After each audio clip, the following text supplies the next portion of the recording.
On February 16, 2009, citizens from Chatham County, North Carolina, met in Pittsboro to commend the commissioners on their refusal to adopt the U.S. Immigration and Custom's Enforcement's 287G program. Section 287G is part of the Illegal Immigration Reform and Immigrant Responsibility Act of September 30, 1996, which authorizes the Secretary of the U.S. Department of Homeland Security to enter into agreements with state and local law enforcement agencies, permitting designated officers to perform federal immigration law enforcement functions. So if you can tell me who you are and why you're here. Oh, hi. My name is Gary Simpson, and I live here in Pittsboro. I've been a member of the Chatham County community for about 6 years now. And so I'm here tonight because, unfortunately, this is one of these issues that tends to divide a community when we try to keep everybody together on most things. But the reality of it is that an issue like this is controversial.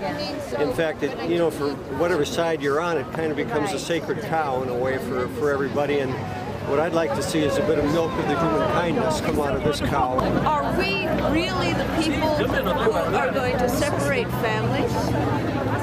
Is our community really going to support a policy of incarcerating people because they are looking for a better life? If people who look like me were picking your lettuce and waiting on your tables and washing your dishes, how much do you think a meal would cost in the United States? If people who look like me were digging the ditches and doing the farm work in this country, how much would our cost of living increase? Terrorizing immigrants in this country through arrest and deportation and bigotry under the color of law is not the way to deal with this situation. We are witnessing, I think, the last efforts of a small segment of the population with white supremacist tendencies reacting against the coming demographic transformation from a privileged majority to a minority status. The United States is browning.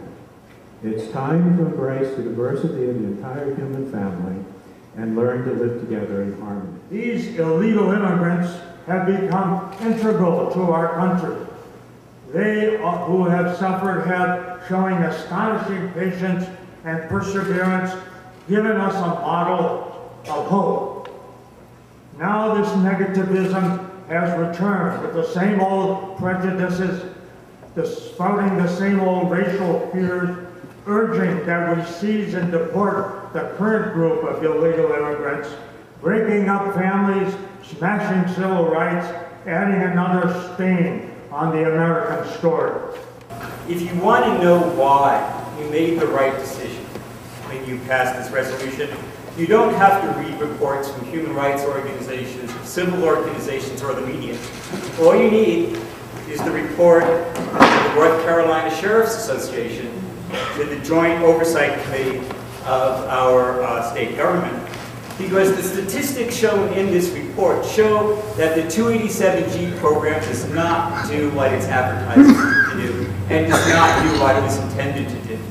When Congress passed the 287G program, they passed this to catch and deport dangerous criminals after they were convicted and after they served their sentences.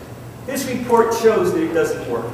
Because what it says is, of the approximately 1,200 people who were deported in North Carolina last year under the 287G program, 33% of those were arrested and deported for motor vehicle violations, not including DWI. In other words, for driving without a license. Hardly the dangerous terrorists and drug traffickers and human traffickers that Congress intended.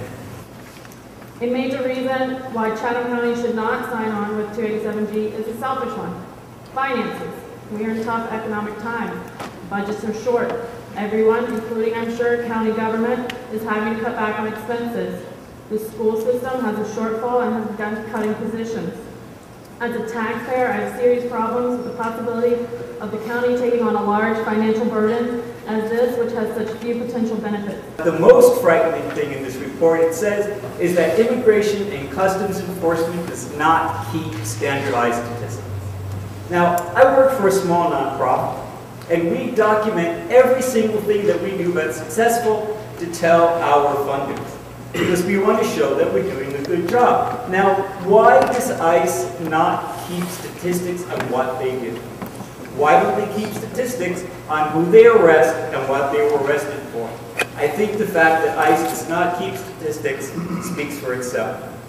What do we have in common? So what I hear for the people that are over there, I hear the need for safety. And I share that need. I do. I share that with you. And I hear that you worry about crime. And you say it's kind of going a lot of crime. True. But so a lot of white people, and black people. I don't want to have a conversation where we focus only on safety and crime on one group of people. The argument that I've heard that this resolution will make undocumented immigrants flock to Chatham County is ridiculous. People move to Chatham County because it's a nice place to live. The fact that all of its residents are treated justly is just one of the reasons why this is a nice place. On behalf of some people here today, and on behalf of the Latino students that I know who graduated with me today, we want to thank you for the decision that you made with the resolution against passing the 287G. With that, I also want to say that I voted in this past November elections for the first time, and I look forward to voting in the next upcoming elections as well. But this evening, I just want to say one-on-one here personally, thank you so much for your decision, and I just want to let you know that there are people who support you for your decision. History will judge us and as a county and as human beings on how we handle this situation. We should choose to be remembered as a community that separated fact from fear and supported human rights. You've already made the right decision. Please stand by it. Our ancestors displaced the Indians. Our government sanctioned their extermination. Our government also sanctioned the kidnapping of Africans to work this free land. We have no more right to this land than anyone else.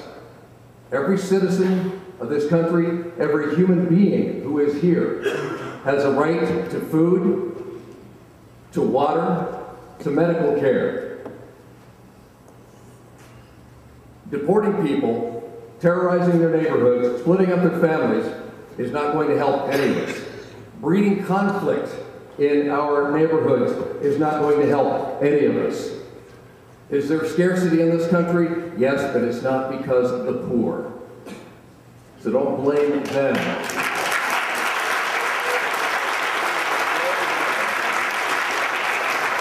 The solution to this problem is going to be not out of knee-jerk reactions on either side, from deportation to ready-made citizenship for those who come across the border. It's going to lie somewhere in the middle, and it's going to be a difficult battle.